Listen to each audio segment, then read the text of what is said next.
I just pressed record. Here we go. Hello and welcome to this episode of Be Boujee, Be Hippie. It's me, Eileen. I am here with my right-hand woman, Steph. Hi. Hello. So if you're listening to this right now, you can also go on YouTube to our YouTube channel, The Boujee Hippie, or is it Be Boujee, Be Hippie? I don't know the name. Yeah. BHHW. I don't know the name. I don't remember the name, but the link will be in the show notes so you can switch over and you can watch us. But we have conversations all throughout the day. And throughout the week, we meet in the mornings and um, it's just really cool. And then we got to see each other this weekend. Yeah. That was great. I always love that. Our little trips to the city that Jimmy and I take. And then we got to meet up with you. But how are you this morning? I'm good. A little depleted, tired, but got a good gym workout in. So feeling energized. Waiting for the coffee to kick in. Yeah. Nice. I did not go to the gym yet, and that's okay because the kids had a delayed opening, and that was the greatest feeling for a Monday morning to just get that phone call. I had just put my AirPods in, and I was about to meditate, and I got a phone call, and it was the automated message that the kids could sleep in, and my whole body just relaxed. I'm like, okay, this is definitely something I'm manifesting, that we get into an educational system where it starts later in the day. And then my meditation and my visualization was all about that. But anyway, I wanted to record this because 10 minutes ago we had a whole conversation, and it's about energy, and it's about where our energy goes, and it's about really recognizing who gets our energy, what thoughts get our energy, and how it really affects us. And you were sharing that you've had some really tough conversations lately, and then just what it's done to you. So, this podcast episode and this chat that we're having is really just about, we started the conversation with how to help people tap into more wealth. Hmm. And first you and I were like, okay, well, what is wealth? Like, where is wealth? So what is your definition of wealth? Now it's, I think, mental clarity, being able to, process, or I guess, yeah, mental clarity. I would say, um, family relationships to me feels like that's wealth, like being able to have good communication with the people that matter the most, and that could be friends as well. I think that's wealth. I'm trying to think of um, recognizing when things in your body feel off and being able to actually label it now versus like not knowing what that means before. I think that's a version of wealth because that kind of helps you understand like yourself better. Moments of sadness or caught off guard or unexpected conversations and like what in the past I wouldn't know how to define what those feelings feel or meant in my body, and now like a lot of the understanding of what I have gone through over the last couple of months, I'm like, oh wow, that's what that means, or this is what this means, or I don't like. I guess that's the best way I can describe it. I love that so much. And while you're talking, what I'm thinking about is that is authenticity. That is what it is. Authenticity is not necessarily, there's so many layers to us, but authenticity isn't always like I'm going to wear whatever, makes me feel most like myself. Like, authenticity is being able to honor how we're feeling in the moment. Like you said, when you feel off guard, when you feel caught off guard, when you may in the past have been confused about an emotion, or not even known like what this feeling is, or not even have the awareness to say to myself, how am I feeling right now?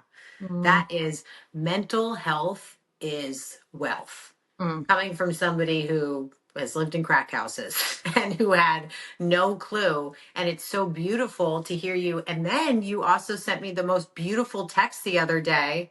Because can you share the little story? How, like, I always see it as, well, just share like what happened when we were in the city. So Friday night we went out to dinner. Jimmy and Eileen came. They took me out for my birthday. Her birthday's coming up this week. It's not the second. I thought it was the second.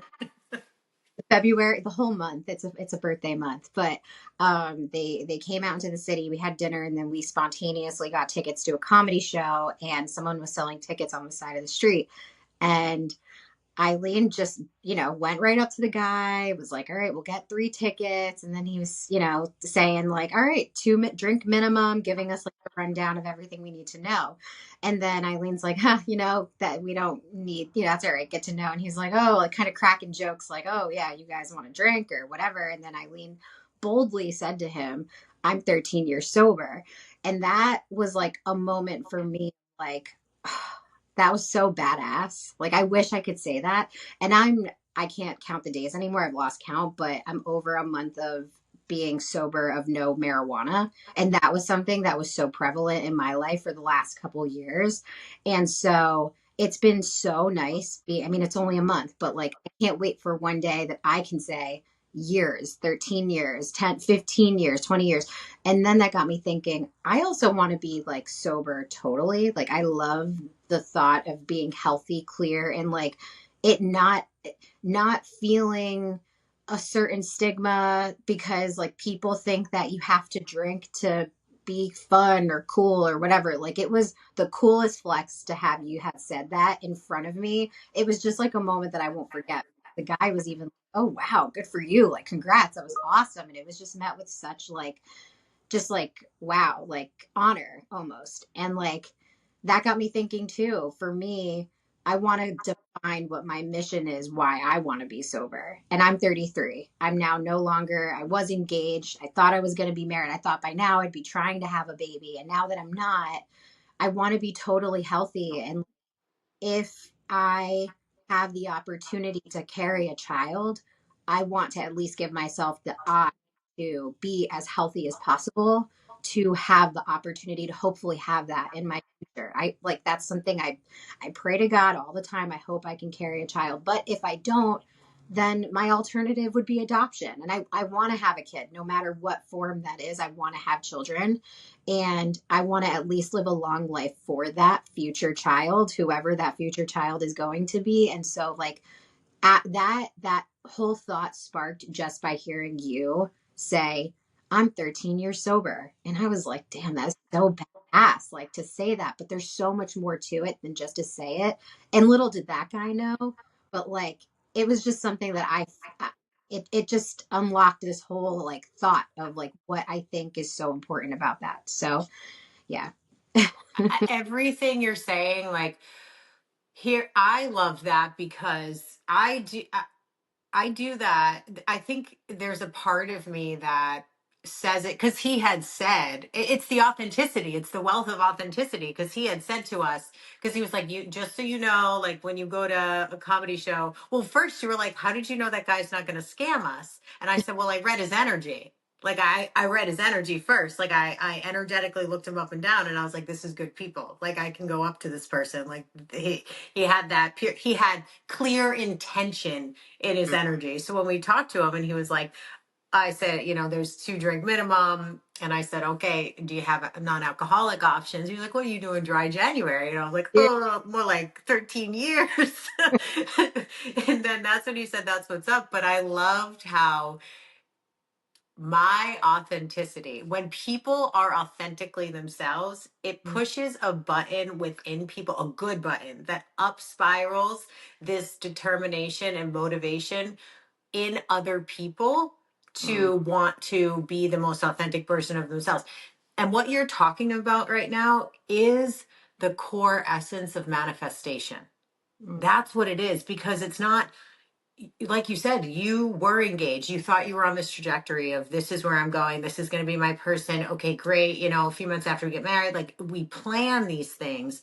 But what you're saying right now to God, to the universe is, I don't know how or who or when, but I am going to trust and I am going to become the most authentic and the word pure, but maybe it's more like energetically aligned version of me with that of what I desire and what I want. And so I think that wealth comes in, like, I love what you said, wealth is mental clarity, it's your mental health. Wealth is in relationships, wealth is in relationships with yourself. Mm. One of the things that I value so much as an entrepreneur is, when you're starting out on a business, and I feel like so many people now, these are the good things that are happening in society. And these are really great parts of social media, is that people are proving left and right, no matter what your age, no matter what your circumstance, your situation, your educational background, your economical background, that you can go out and you can start a successful business. Or you can go out and you can start from this type of body and you can get to this success. And we are showing one another and proving it by social media and by being able to say to one another, look, this is how you do it. And Mm. I think for me on that journey, and for anybody listening who's like, there's something else I want to do with my life, or I don't know what the hell I need to do, but I am looking for wealth in my life in different ways. And we all have time because we're here. And so it doesn't matter if wealth for you, for me, wealth is my mental health. It's my physical health. It's my family's health. It's my freedom. It's freedom and it's time. Because why do I want generational wealth? I want generational wealth so that my babies have the freedom to choose what they want to do with their lives. I want generational wealth because I want the freedom to go and explore the world and do what I want and be where I want when I want with whom I want to be with. And when we start to take away this stigma of like, we stop listening to the noise of like, this is how you make $1 million in 3 days. And instead we go, okay, what do I have right now? I have time. Everybody has time. Everybody has time. And I think one thing that we throw away as a collective is our ability to carve out space, Mm. because that is something you said to me, like, from the day that you, after your engagement was no longer a thing, the weekend that your wedding was going to be, you were like, I need to take time and walk. Like, I just need to be outside and I just need to walk. And what was that? Like, time. Mhm. Time is so valuable. Everybody has the ability to carve out time. I don't care who you are or what your excuses are, because it's going to hit. It's going to hit a nerve. It's going to hit something. Mm. 100%. To that point too, like what's been so life changing for me, I used to always tell myself I'm not a morning person, but like I'm not a morning person because I'm saying I'm not a morning person, but you can become a morning person. And so what's been so helpful for me to add more time into my day so that I can do all the things that I want to do, with a clear mind, not smoking marijuana, because once you're doing that, you're already throwing yourself off because you're not thinking straight. But waking up so early, like getting like a good night's of sleep is so important. They do try to get into bed by like 9:30. It doesn't happen all the time, but when I do, I try. But I now my body's programmed to wake up at like 5 o'clock, 4:45. Like I need to wake up by 4:45, 5 o'clock. I know it's really extreme and really early, but everyone needs to start just 5 minutes earlier every single day. So I started at 6 in the morning, and then I realized, but after I'm done at the gym, I really like walking at the park. Like I need 30 minutes at the park, fresh air, even if it's cold, I don't care. Like I need my lungs to be filled with like all of this. I want the sun to touch my skin. I want that and I just want to be outside. And then I realized I need to start waking up a little bit earlier, so maybe 5:30. And then I was like, oh, but then I'm cutting it short because if I have to go into the office or if I need to talk to you in the morning at 5 o'clock, so now my sweet spot is 4:45. So it took weeks to figure that out, but I'm at the point where now it's like I know I have to get up at this point to do these things because at the end of it, I'm gonna be tired, but I feel so rewarded. Like I feel like I took care of myself now. Now the rest of the day I can do everything else with, I have so much time now. So it's great.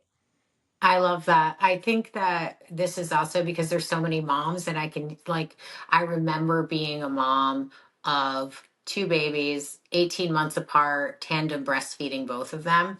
And so, sleep at that stage of life, or even at this stage of life, where my kids are older, now I can kind of get back on that bus where, I wake up and that's my favorite time to carve out space. But this is also, we talked about the wealth of authenticity. And if it's you breastfeeding your baby and sitting there in a state of meditation, the wealth of carving out time isn't only the actual time, it's also the mental clarity. And when you keep talking about like filling your lungs, like it's clearing out our energy body, it's giving you this feeling of expansion within yourself. So if somebody's like, well, I just don't feel like I physically have the time to carve it out. Okay. When you're driving, when you're washing dishes, when you're breastfeeding your baby, when you're folding laundry, you can carve out mental time. And it's not that you're trying to fill it with anything except for breath, present moment. Like it's not like you have to sit down and go, okay, I know what I want, because life is a journey, and we can there right now too, energetically. If you feel like a ping pong, if you feel like one day you're doing the work, and then the next day all these feelings are coming up, and you feel like, what year is it, and where am I, and why do I feel like this? That's exactly what just know that you're not mucking this up. Like, we're not doing this wrong, because I've had that sensation. And then because of carving out the time, I'm like, oh, thank you. Like, my intuition's like, no, you're good, girl. Like, you're good. We're just, it's got to get messy, and it's got to come up before it can be cleared. But if you are on a journey of any type of wealth building, any type of wealth building, starting by carving out time is going to avail you the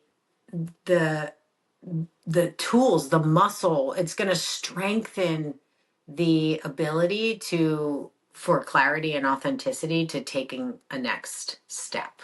Hmm. And also to even take that a step further, something that there's like so much content I see on Instagram that I'm like, oh, that's such a good idea. This girl has a great idea. But habit stacking while you're doing something, do something else like in tandem with that. So if I'm walking, I'm listening to a podcast. Or, like, for example, if the pod comes out 6 a.m., I do my lifting, and even in between, I'm doing supersets. I'm lifting, and then I'm trying to do two workouts with like all within the same little slot of working out. So I'm trying to do as much as I can to make as much use of my time on the elliptical, like photos, pictures on like what I want to on Instagram. So I'm trying to be better at consistently doing that. So that's been something I'm trying to incorporate, like even driving to the gym, I pray in the car. Like I if I can't if I forget to do it right as soon as I wake up. So habit stacking I think is super important. And then I think once you get into that habit too, like for example, I'm working on my finances and things like that. So then all of the other stuff kind of fall into place and it starts to make sense. And then you start to think, well, okay, if I'm not going to be drinking, that's actually going to save a lot of money this month, the last month. And it's funny because a lot of people will say like, oh, you're not being social enough, you're not doing this enough. But it doesn't matter, because like if you know where your priorities are laying, and by doing these things you're holding yourself accountable to what you know is what is best for you. Other people can make judgments and say you should be doing more of this, or you should be going out, or you need to be meeting guys, you're going to be like, I don't want to be doing that. Once I'm ready to do that, once I feel good and I get to that point, I will, but I'm not there yet. So we're stacking, we're getting there. It's little by little. And there's days too. Last week I was like, oh God, I was crying. Just time of the month, girl stuff. Then you have a day where you're like, this is, oh God, like what am I doing? Everything feels like it's 10 steps backwards, but it's not. It's every day. It's like chuck at it every single day, little by little. You get there. Mm. One step. It, yeah, it's not. I think in pictures too, and I just think of like visually, when we can smash the mental image that success and happiness and confidence and financial wealth and mental health is this like escalator, then the better off, because it's not. It's these peaks and it's these valleys and it's these moments of what the hell am I doing? And that for me now, when I feel that way, that is a moment that I pause and I go, whoa, whoa, whoa, girl, come on. And like you said, habit stacking. I do like the self assessment stacking. I'm like, hold on a sec. Don't throw everything away right now and say, I don't know what I'm doing. What the hell am I doing? This isn't working. No, no, no, no, no. Let's take a beat. Look back. What have you done? Even starting from this morning, like, what have you done? Did I wake up sober? Amazing. Did I wake up in my home? Yes, I did. Did all of my babies wake up? Hell yeah, they did. Okay, great. We're doing good. It's not what the hell am I doing? I don't know what I'm doing. So I love that, the habit stacking on top of positivity stacking, because we discredit ourselves so quickly, Mm-hmm. so quickly when it comes to building. And I think that's where a part of this, and maybe we'll wrap up here, is like, so many of us are trying to do life. We're trying to handle circumstances, relationships, events, emotions, like all the things that we have to do. But if we come back to the compass of clarity, and that's why carving out time is where to start with building any type of wealth, because it gives us the compass of clarity.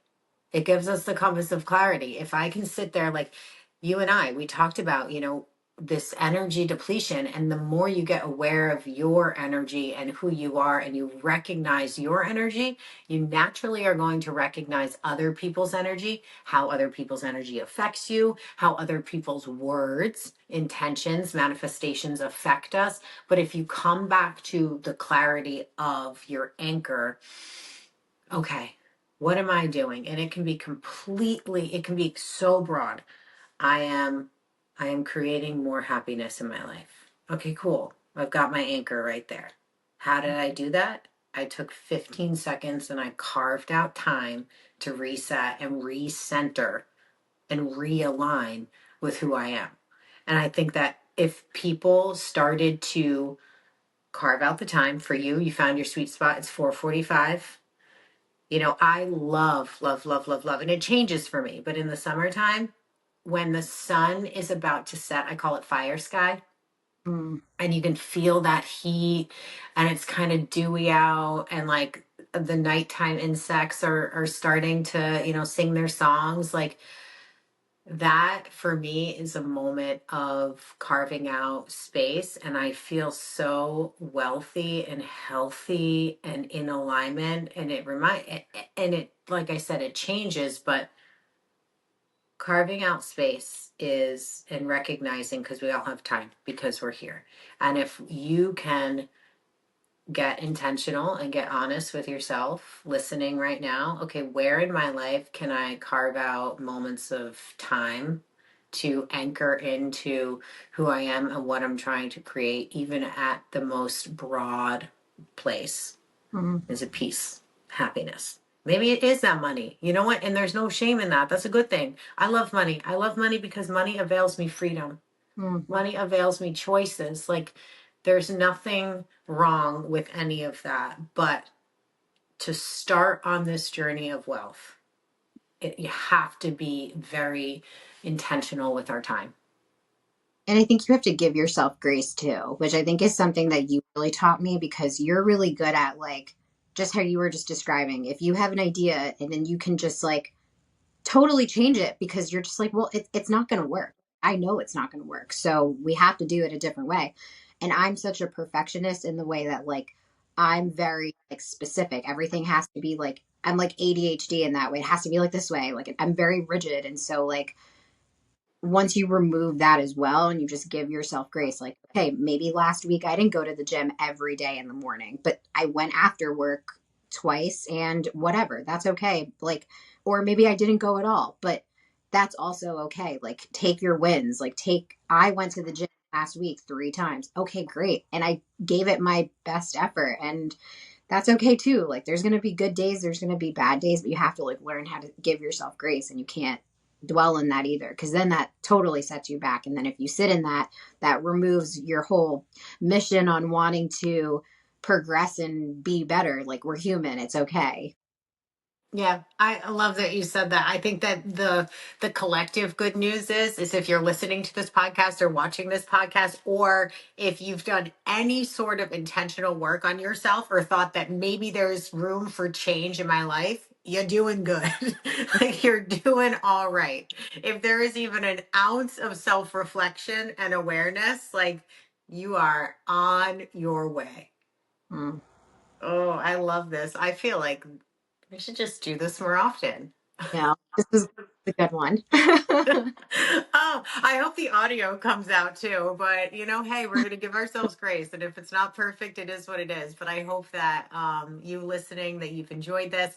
Steph and I have some really cool things coming up. We have. Can you tell everyone when the master class is? Oh yeah, the 16th of February we will be doing, or actually is that the Thursday? It's the third Thursday of every month, so that will be the 20th rather of What day is it? I'm writing it down right now. February 20th. We're going to do another live masterclass. So we will send out, a newsletter about that and a link on how you can sign up. And, I think this is going to be our second one. The first one I thought was successful. I thought it was great. I thought a lot of us came out of that feeling, just empowered. And the best feeling is that you're going to be in a group setting with women virtually, but nonetheless, women that all kind of feel the same way. We all just want this awakening. We want this. We're aware of our flaws, and we want to make them better. We want to live a better life. So I think that that's what this masterclass will bring, and hopefully more people will keep joining, and we'll just keep growing this community. And I'm excited about it. Yeah, me too. Me too. Me too.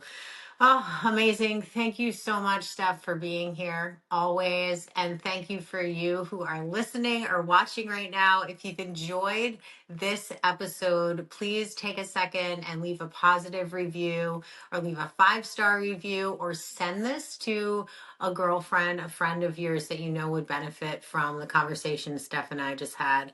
You are loved. You are supported. You are so worth it. And we will talk to you soon. Bye.